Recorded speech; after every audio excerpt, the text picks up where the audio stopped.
tegur. Artinya Bu Megawati kan Ibu sempat menyebutkan sebagai sumber kekacauan. Betul, emang dia dari sejak awal 12 dosa yang saya coba rangkum. Terutama waktu dia menandatangani amandemen konstitusi kita. Penjualan BUMN. Banyak lagi itu. Saya lupa ya, tapi saya ingat ada 12 poin itu saya ingatkan. Tapi nggak diapa-apain. Hah?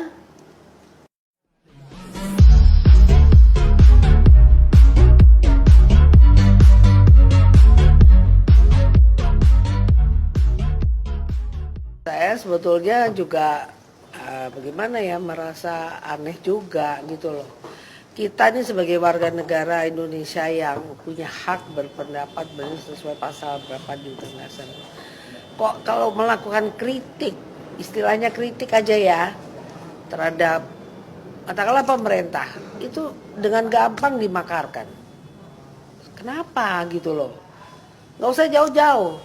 Pada tahun 2016, saya itu bertahun-tahun mengkaji bagaimana caranya kembali ke Undang Dasar 45.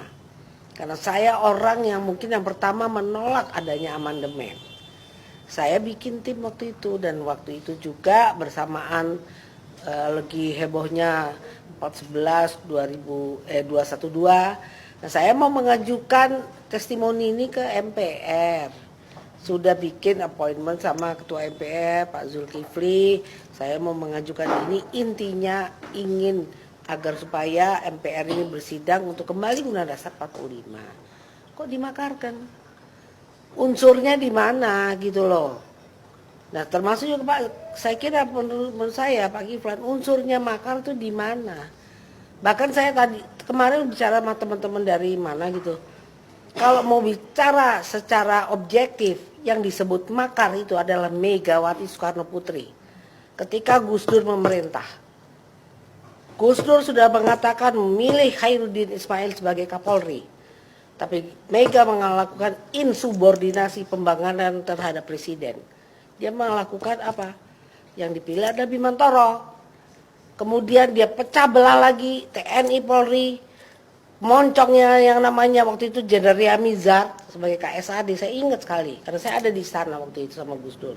Itu moncongnya sudah diarahkan ke istana. Itu yang namanya makar, unsurnya masuk, menggunakan kekuatan bersenjata. Nah, sedangkan kami ini apa? Selama pengajuan untuk perubahan ketatanegaraan itu tidak bisa dipidana. Saya melakukan itu.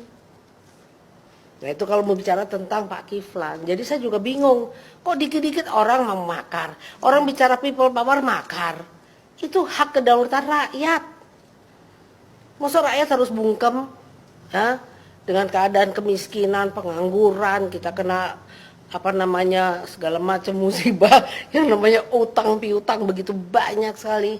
Kok nggak boleh melakukan semacam ya, kalau orang jalanan tuh curhat lah. Kalau kita mau elitis ya kritik gitu kan ya. Kenapa belum sudah dikatakan makar? Sekarang Megawati bagaimana itu? Saya mau tanya tuh ahli hukum. Saya mau tanya tuh TNI Polri itu kayak apa? Polri itu bagaimana menyikapi Mega? Satu. Kedua, itu saudara saya juga Sukmawati melakukan penghinaan terhadap agama. Kenapa dia nggak diproses? Tahu-tahu sudah di SP berapa? SP 3. Coba mana keadilannya? Mana keadilan di dalam bidang hukum ini? Terutama ini Polri ini. Dua loh ini. Ini kebetulan saudara saya semua. Itu pertanyaan saya, tolong dijawab itu. Siapa yang berwenang di sini?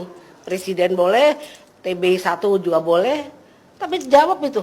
Itu Megawati bagaimana tuh? Kemudian Sukmawati bisa di SP 3. Sedangkan saya selama di dalam pasal berapa tuh? 107 atau berapa? Mengajukan untuk perubahan ketatanegaraan itu tidak bisa dipidana. Ayat berapa itu disebut? Kok belum saya tahun 2016 saya juga komplain nih sebetulnya. Makanya saya heran kalau orang-orang teman-teman ada yang dibilang dituduh makar, ini kok gampang banget. Sementara di depan mata tuh Megawati melakukan makar itu terhadap Gus Dur itu. Itu saya mau tuntut. Bagaimana itu? yang namanya TNI Polri terutama itu melihat ketidakadilan hukum kayak begini. Ya udah, terima kasih aja Mbak. Maaf ini puasa. Artinya Bu Megawati kan Ibu sempat menyebutkan sebagai sumber kekacauan. Betul, emang dia dari sejak awal 12 dosa yang saya coba rangkum. Terutama waktu dia menandatangani amandemen konstitusi kita. Penjualan BUMN. Banyak lagi itu. Saya lupa ya, tapi saya ingat ada 12 poin itu saya ingatkan. Tapi nggak diapa-apain. Hah?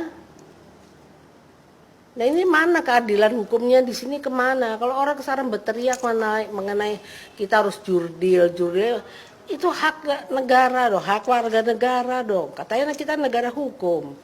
Tapi kalau kita bicara tentang bagaimana ketidakadilan hukum langsung dituduh makar. Itu kan sangat apa ya? Ini saya nggak ngerti nih. Penguasa sekarang ini maunya apa ini kayak begini? Mau tidak kehilangan kekuasaan? Kekuasaan betul, tapi harus bicara tentang keadilan yang artinya yang jurdil, kejujuran dan keadilan, tidak berbuat dengan kecurangan. Ini mengajarkan kepada rakyat kita untuk tidak berbuat adil di sini. Akhirnya apa? Itu jargonnya komunisme tuh, Klassenstreit, vertikal. Ayo, yang namanya kelas bawah melakukan perlawanan terhadap kelas atas. Itu membuka peluang dari jargon-jargon komunisme itu. Kalau cara begini, ketidakadilan, kemiskinan itu membuka peluang ideologi komunisme masuk di negara kita, bukan urusan khilafah di sini. Khilafah udah selesai. Yang namanya pimpinan orang-orang yang katanya dulu mengadopsi atau merangkul pemikiran khilafah itu sekarang sudah ada di tempatnya Jokowi kok, di tempatnya Presiden Jokowi kok. Orangnya ada di situ kok. Kenapa harus tanya sama saya? Mbak-mbak juga bisa jawab itu. Ya, bisa dicek sendiri. Tapi itulah, ini peluang masuknya ideologi lain. Jadi jangan bicara Megawati tentang Pancasila. Ketidakadilan, kemiskinan, pengangguran dan lagi sebagainya. Dan ini adalah buah daripada amandemen menjadi demokrasi kita liberal kapitalistik nih. Ini nggak sesuai dengan ajarannya Bung Karno. Bahwa dia sadar gitu, makanya saya bilang itu biang kerusuhannya itu Mega. Dan ini membuka peluang komunisme tumbuh subur. Ketidakadilan, kemiskinan itu ladang subur. Itu Mbak.